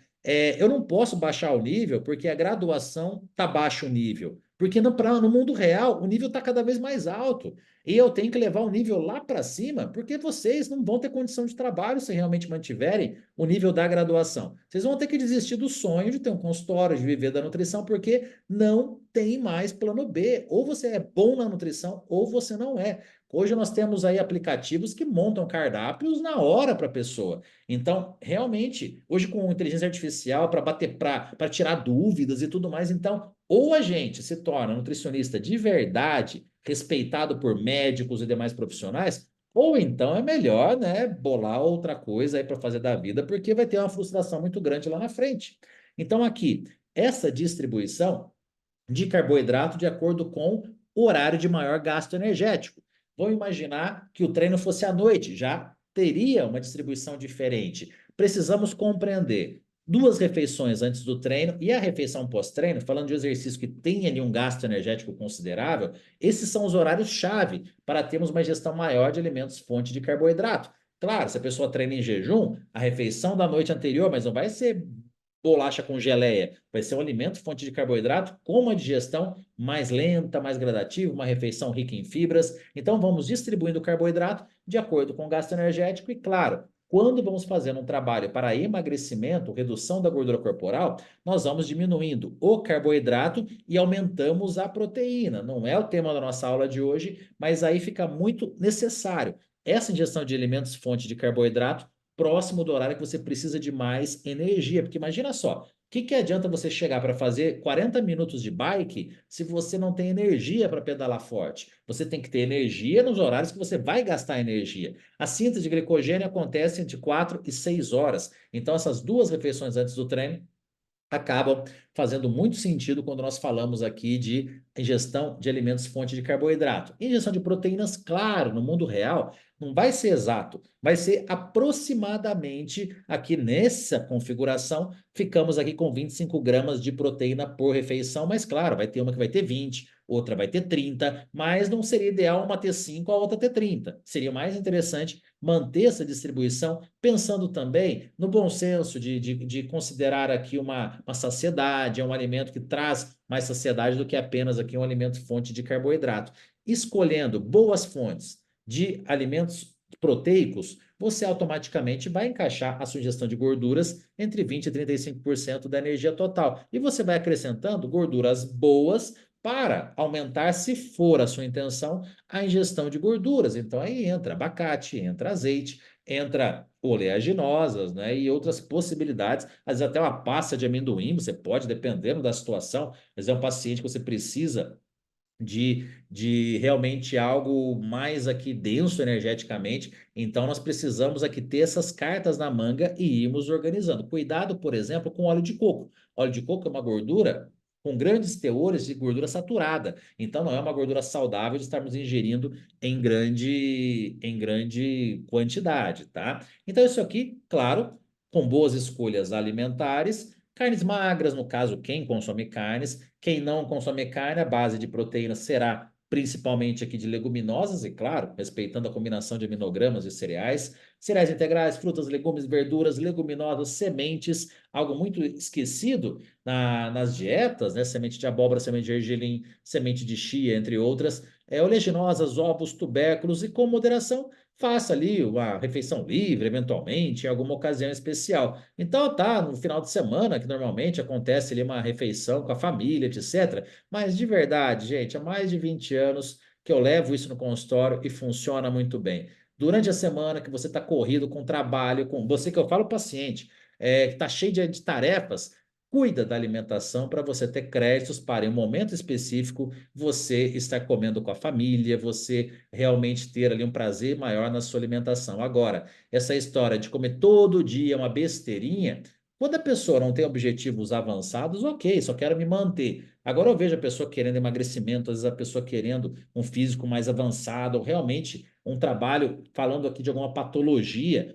que é muito mais interessante. Você, durante uma semana, ter ótimas escolhas, né? Então fica essa história do pouquinho, né? Ah, um pouquinho não tem problema. Ok, pega um pedaço de cocô, joga num copo de água e toma. Então, se um pouquinho não tem problema, claro que tem. Esse pouquinho vai aumentando e vai virando um problema gigantesco, tá? Desculpa a comparação nojenta, mas é isso, né? Todo dia um chocolatinho. Tá, ok, minha mãe come todo dia um chocolatinho depois do almoço, mas minha mãe não quer ficar no shape. Então aí depende do que a pessoa quer. Agora eu vejo pessoas buscando resultado. Esses casos de obesidade, mostrei, comentei aqui de um paciente, lembrei dele, foi esse ano passado, o Gustavo Barros, que está aqui também, né, reverteu, eliminou ali, sei lá, uns 80 quilos o Gustavo, quando que tinha docinho na dieta do Gustavo? Era musculação, a dieta à base de ferro, musculação, uma dieta adequada e com a família final de semana, o que ele mantém até hoje, aí vai lá o churrasco, o bolo, etc, né, o que gosta, tem que ter regra, gente, não adianta. Tem que ter regra, senão a gente não vai chegar a lugar nenhum na vida, né? Então, claro, só um exemplo, dentre várias outras possibilidades que poderíamos ter, aqui daqueles nutrientes a gente transforma em alimento, mas aí que tá. Por mais que a gente use softwares, que use planilha de Excel, que use outras ferramentas para auxiliar no cálculo, gente, nós temos aqui entre 10 e 20 alimentos que quase todo mundo consome. Então, claro que tem um paciente que consome um alimento diferente aqui, outro ali, mas a base é muito clara. Claro, da região Nordeste se consome mais cuscuz, mais tapioca e vários outros, né, alimentos, assim como na região Sul. Eu sou do Paraná e aqui em São Paulo temos já algumas diferenças, isso é muito relativo, mas a base é muito parecida. Então, essa base você tem que ter uma ideia, uma noção dos nutrientes inseridos nesses alimentos. Então, você pode transformar, até essa refeição 2 pode parecer algo estranho, né? Faz um salgado, uma coxinha, uma tortinha, faz para a semana inteira, leva no trabalho, comer coxinha, a pessoa consegue. Por que não consegue comer isso daqui então? Então, é começar também a levar o paciente mais para o mundo real dele, né? Claro que eu coloquei em gramas, mas tem paciente que nós colocamos em medida caseira, e aí não tem como, né, mostrar um plano que funcione para todo mundo. Aqui é um plano até médio para avançado, né, com ótimas opções, mas tudo gostoso. Como eu comentei da torta de mandioca com frango, isso daqui pode ser uma panqueca, um bolo, né, de aveia, banana, maravilhoso, né? Nada ruim, né? Então é uma questão de organização. Então, naquele plano que eu mostrei para vocês. Até aqui eu coloco o kiwi no jantar, né? Lembrando que o kiwi é excelente para a saúde intestinal e pouca gente utiliza. Organizando a alimentação, aí faz sentido a gente pensar na creatina, que ela diretamente, ela não é um suplemento para hipertrofia, tá? Desculpa desanimar vocês, mas a creatina, quando utilizada de forma crônica, ela pode auxiliar, após ela ter sido saturada, ela pode auxiliar no melhor desenvolvimento do seu treino e se tudo tiver organizado na dieta e tudo mais, seu descanso, sistema imune, saúde intestinal, ela pode auxiliar com esse treino mais intenso a hipertrofia, mas ela diretamente, ela não aumenta a massa muscular. Betalanina na musculação, você precisa compreender como que é o treino desse indivíduo, né, para realmente ter uma necessidade de uma suplementação tamponante. Ao pé da letra, nós precisaríamos de um exercício contínuo que tivesse entre 60 e 240 segundos. Vamos pensar a Olimpíada fresquinha na cabeça de vocês, uma prova de canoagem, algo de uma explosão que encaixe nesse perfil, né? Vamos lá, 800 metros, né? Tem várias opções que nós poderíamos colocar. Isso é nato na prova, mas temos treinos de musculação trabalhando simetria, trabalhando isometria, trabalhando ali uma cadência muito grande no movimento que facilmente ultrapassa 60 segundos de duração e às vezes com intervalo de descanso pequeno, CrossFit, perfeito, boa sugestão, um período pequeno de intervalo, a beta-alanina também pode auxiliar, mas diretamente para a hipertrofia, não também. Citrulina, como um pré-treino entre 6 e 10 gramas aqui na forma malato, ela pode estimular a síntese de óxido nítrico, é um precursor de arginina, que a arginina acaba estimulando a síntese de óxido nítrico, mas como suplemento a citrulina é mais eficiente do que a arginina. Ela pode auxiliar na melhora de treino quando suplementada cerca de 60 minutos antes, mas aqui, sozinha, também não vai fazer hipertrofia. Você tem que treinar, não tem como fugir do peso que está ali atrás. Nitrato, também principalmente em atividades como a musculação, que tem ali uma supressão de oxigênio, ela pode trazer um ótimo resultado relacionado à performance. né? O popular suco de beterraba, e hoje nós temos já na indústria possibilidades aqui de nitrato em pó. Mas pode até, uma combinação até poderosa, né? 90 minutos antes do treino, nitrato, e 60 minutos antes do treino, a citrulina. Poderosíssima essa combinação, mas tudo vai levar a um treino mais efetivo, e aí o treino que vai gerar o dano muscular para que temos esse resultado. O ômega 3 tem uma ação anti-inflamatória que tem aqui sim bons efeitos pensando na hipertrofia, mas se não tiver dano também muscular, não vai agregar em nada. Cuidado com o ômega 3 que vocês tomam. Se você abre o pote, tá aquele fedor de peixe, é oxidação. Se o pote é transparente, também não é interessante. Você precisa de uma concentração de EPA mais DHA de pelo menos 50, 60%. Tá? Temos até concentrações que chegam a 90%, mas aí o ômega 3 é caro. Tá? Criou-se essa visão de que o ômega 3 é barato, mas não é. É um suplemento caro, tá? Quando de qualidade. Podemos aqui possibilidades. Temos aqui algum antioxidante, como coenzima Q10, podemos ter aqui uma curcumina, até o curate é uma forma bem biodisponível de curcumina, vocês sabem, acredito eu, que a curcumina não é muito bem biodisponível, então é interessante ou associar com piperina, ou então você utilizar uma fórmula mais biodisponível.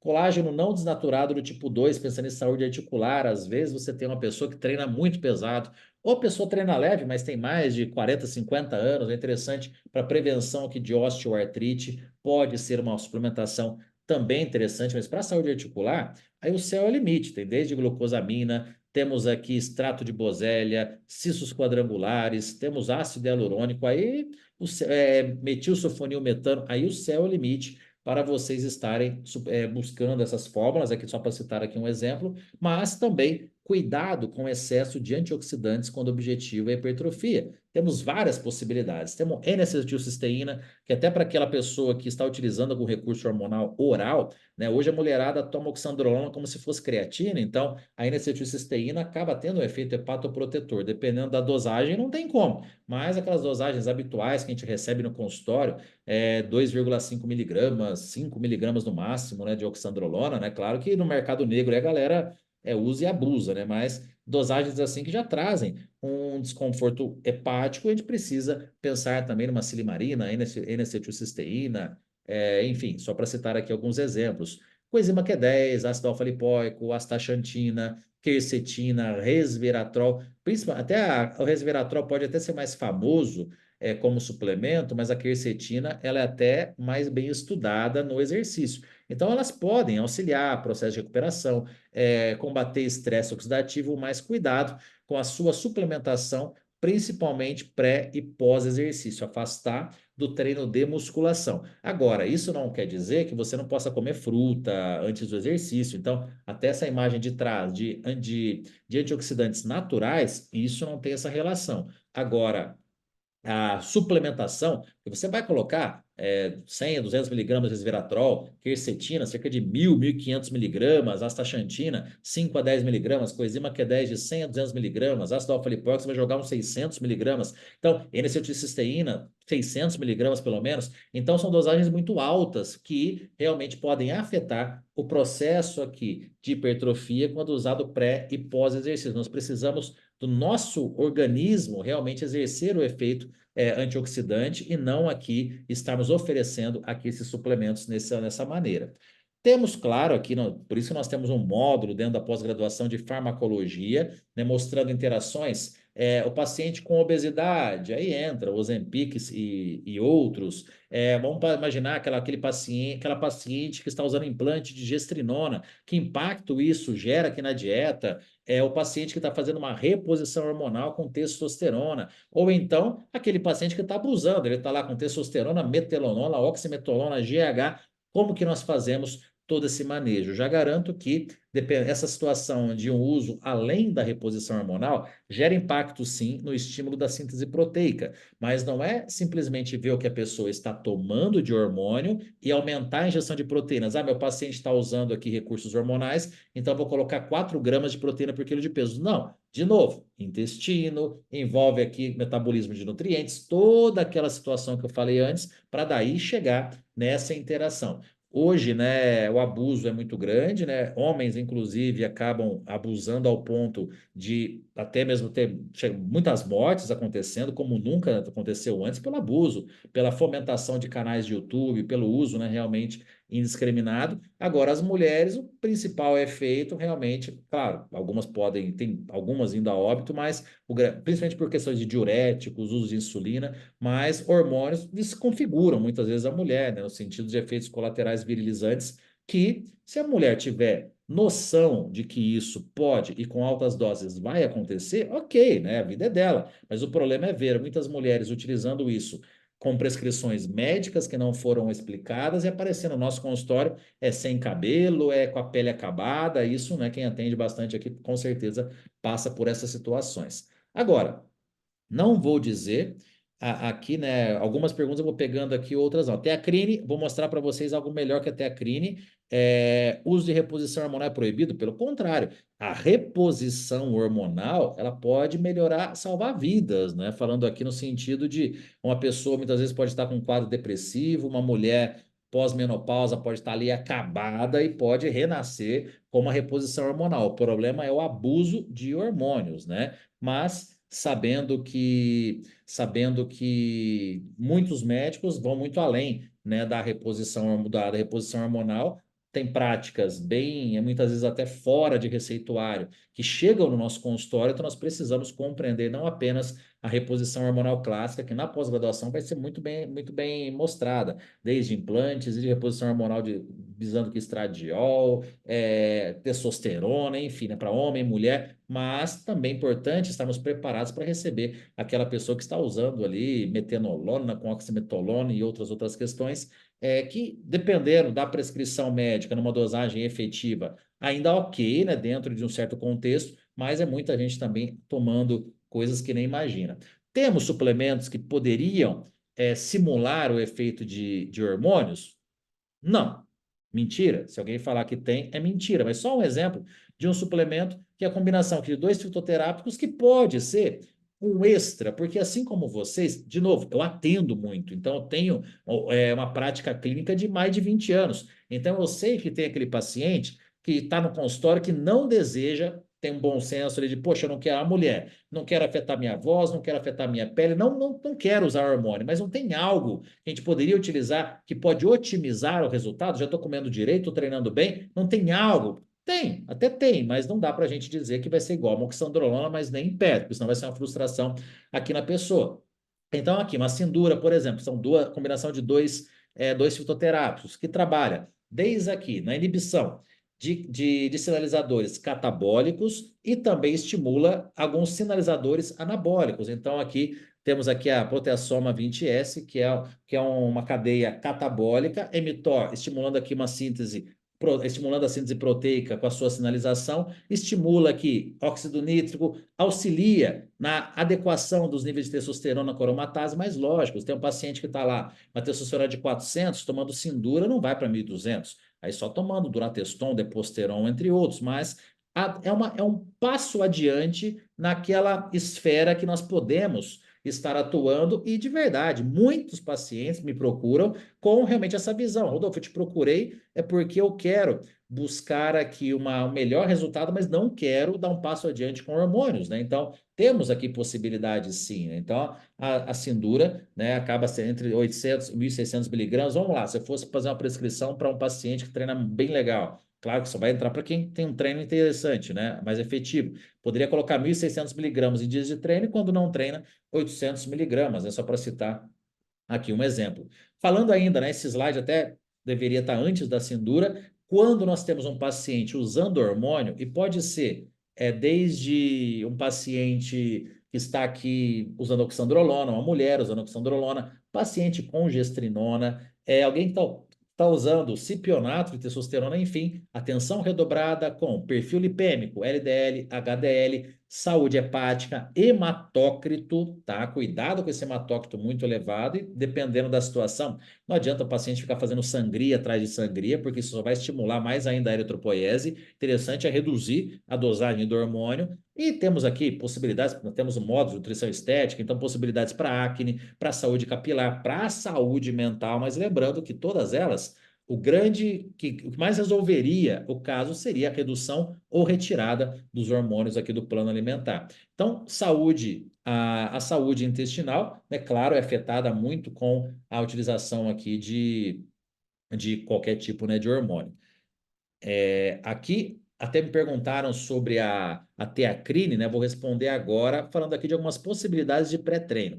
Então, um paciente que treina de manhã, treina na hora do almoço, exemplo, tá, gente? Isso aqui é exemplo. E a pessoa tolera muito bem cafeína. Temos aqui um módulo de nutrigenômica que vocês vão aprender, né? O que seria o metabolizador lento, o metabolizador rápido. Nós vamos organizando a quantidade de cafeína para cada caso. Então, 300 miligramas é relativamente alto. A ingestão de cafeína pode variar de 2 miligramas até 9 miligramas, então é uma dosagem muito alta, né? Que nós podemos até chegar, mas isso vai da tolerância de cada um. Eu, particularmente, eu fico nos 2, no máximo 3 miligramas de cafeína por quilo de peso. Eu sou um metabolizador lento. Então, nessa fórmula, cafeína com teanina é uma combinação que você aumenta o estado, mantém o estado de alerta com a cafeína, mas controla a arritmia e a ansiedade gerada pela cafeína. Então, é uma combinação que funciona muito bem. Citrulina malato, vocês já aprenderam, né, que é uma ótima opção. A alfa-GPC é um potencializador colinérgico, ele pode estar aqui auxiliando com relação à sua concentração, ao seu foco, assim como a citicolina, assim como o Persin-A. Então é só, né, uma possibilidade. Eu poderia trocar a citrulina por nitrato. Então aqui o céu é o limite. A gente pode, né, estar trabalhando com várias possibilidades. Aqui que entraria temos um ativo chamado Engstra, que é um alcaloide que pode ter uma ação similar à cafeína com relação ao estado de alerta e poderíamos aqui estar utilizando junto com a cafeína ou até na ausência da cafeína. A teacrine, ela tem um problema quando nós falamos que isso vai ser manipulado, né? A teacrine, o sabor dela é muito ruim. Ficaria difícil colocar em sachê, por exemplo, o Extra já entra em sachê, além de ser muito mais efetivo do que a teacrine, tá? Então, até para quem já atende, gente, entre em contato com as farmácias, né, que vocês têm afinidade, da cidade de vocês, e solicita. Ó, faz para mim 5 doses aí com extra e cafeína, testa com vocês, importante também vocês sentirem, né, realmente o efeito. Claro que tem a sensibilidade de cada um, mas é importante ter esse parâmetro, vocês saberem aquilo que vocês estão prescrevendo, até pelo fato de que às vezes vocês colocam em sachê um ativo que tem um sabor muito ruim. 400 miligramas de cafeína em sachê fica horrível, aí tem que ser em cápsula. Então isso é malícia, né? Que você vai pegando o jeito ali com a prática clínica do dia a dia. Então, um treino à noite, a gente já tiraria a cafeína até 6 horas antes de dormir. Legal não usar aqui a cafeína, você usar aqui o extra, poderia ser junto com a citrulina, junto com Pique O2, que é um mix de cogumelos, né, específico aqui o Cordyceps, só para citar mais um exemplo, nitrato, aí a tirosina que vocês comentaram, tirosina, né, entre 1.000 e 2.000 miligramas pode ser muito bem utilizada, apenas cuidado, né, com pacientes ali com tireoide desregulada, mas normalmente ali é uma dosagem segura e até aproveitando aqui, a partir de qual idade, né? A Vanessa perguntou. Gente, isso vale para creatina, isso vale para qualquer suplemento.